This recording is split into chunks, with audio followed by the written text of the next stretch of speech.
What's up, guys? It's LegoHobo910 here with another LEGO video. And in this video, I'm going to be reviewing this set, which is called Rescue from Reveiw or Reveiw, however you pronounce it. I say Roz, and I'm pretty sure that's the correct term.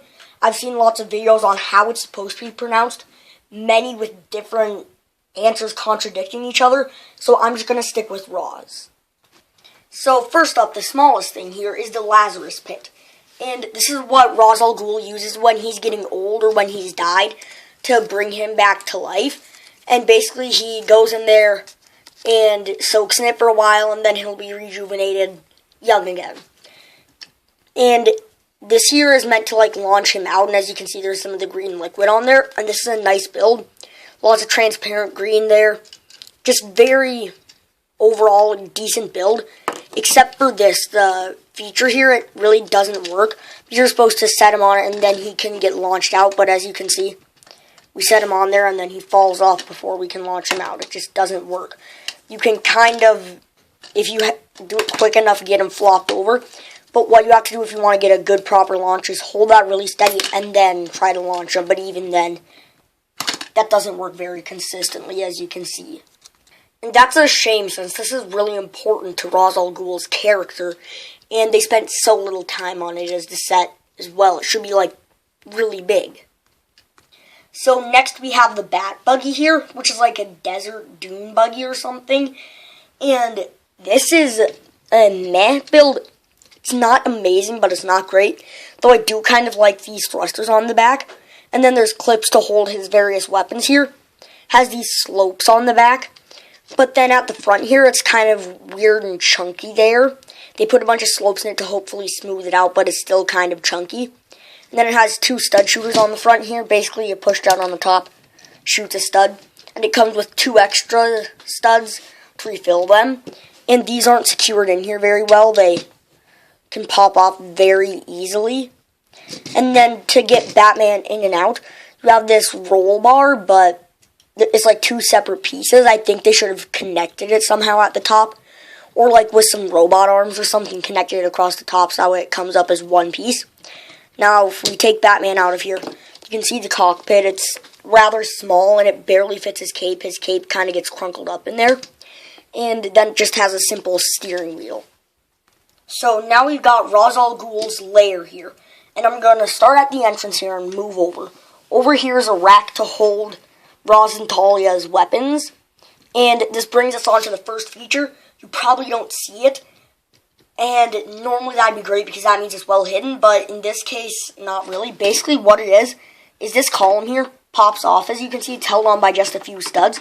So you take your Bat Buggy and you ram it into it and knock that off, which it's not really that good of a feature because it's not even really a feature. It's just things being a bad connection, plus it doesn't pop off very consistently. You gotta try really hard to get it knocked off. They should have just made the doors pop open when he rams into them, but that's not big enough for the Bat Buggy.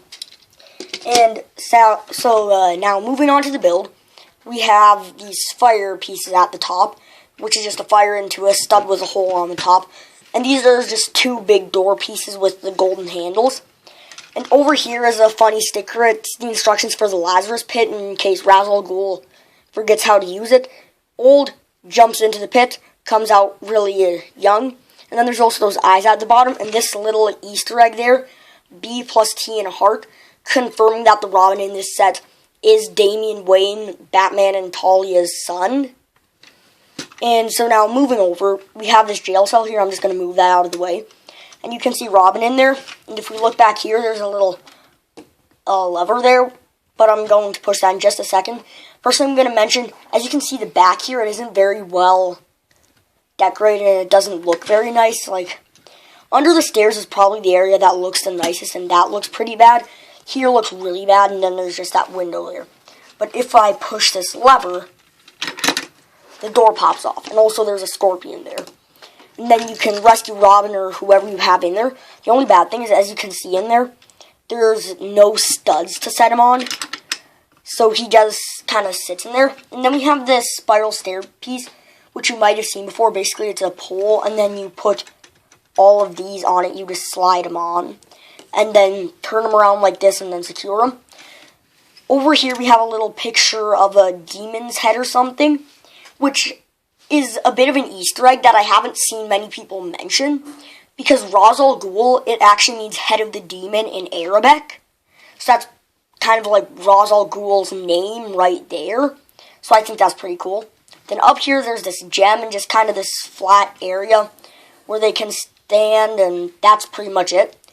Except for this feature here, which just a slope and then there's a gem there.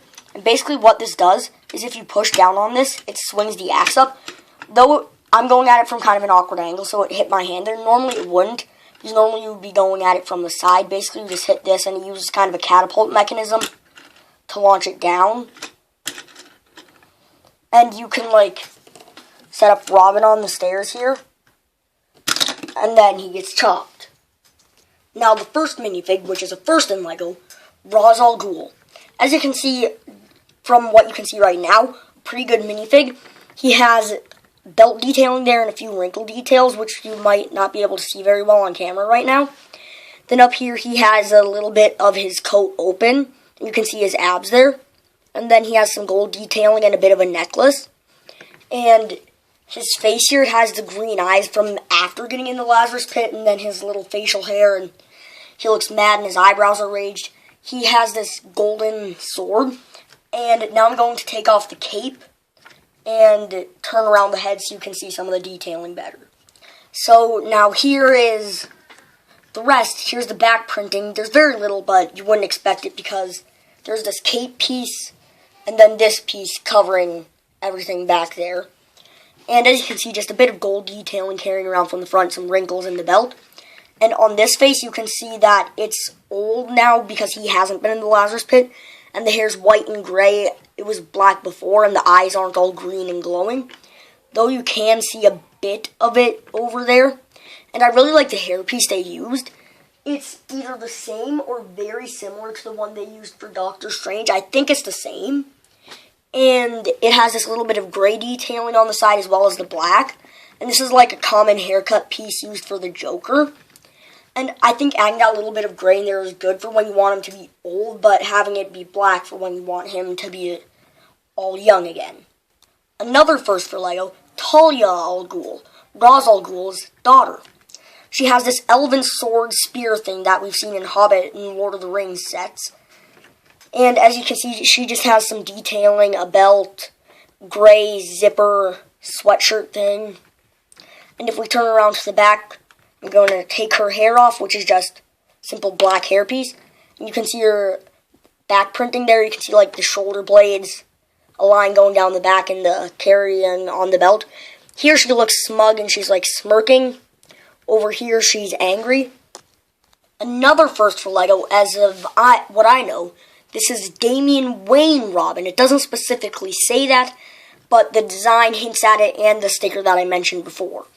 And if we look at the front printing here, you can see he has this very complex utility belt design, and then the Robin logo, and there's a bunch of like muscle designs there, and this is just really well detailed. Then he has the black short legs. I like that they made him short. He has this brown staff piece, and this yellow cape, which has little ridges at the bottom, black hood. And from what you can see of his face there, he just has the classic Robin mask, and he's angry. Now I'm going to take off the rest so you can see the rest of the printing. Now here he is without the rest. You can see his arms a bit better, which are black with the green hands, which makes a striking contrast against that red there. In this face, his eyes are wide open, and he looks scared. And you can see his eyebrows very faintly there. And on the back, just utility belt printing carried over, and shoulder blades. So here's Desert Batman. And as you can see, he's wearing tan, but for some reason he still has the black cape and cowl, which doesn't really make sense.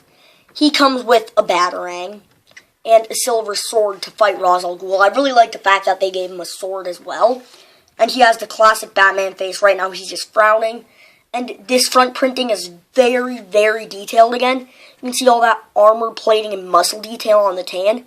And then in the goldish bronze color here, we have his utility belt, and then up the side some more different type of armor.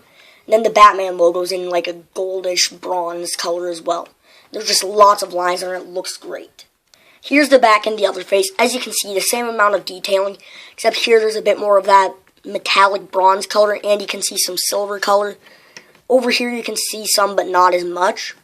And as you can see, in order to create the white Batman eyes, they just put the headband, and then the regular face is there with the mouth. And the reason they needed to put the headband, they couldn't just do the white eyes, is because the eyes on this are a bit higher up. Though that does make his eyes just kind of plain white and doesn't have much personality. And for some reason, on this one, they decided to revert back to the really old Batman cowboy piece. As you can see, this has the chin strap, when most nowadays don't. So that's a bit weird. And then the other face, he's angry. So my overall thoughts on this set is it's a decent set, though from the back the main section looks ugly, and it has some features that don't work, including one of the most important things to Ra's al Ghul. But the minifigures are great, and most of them are a first for LEGO, and they have great detailing and just overall really good minifigs. Peace.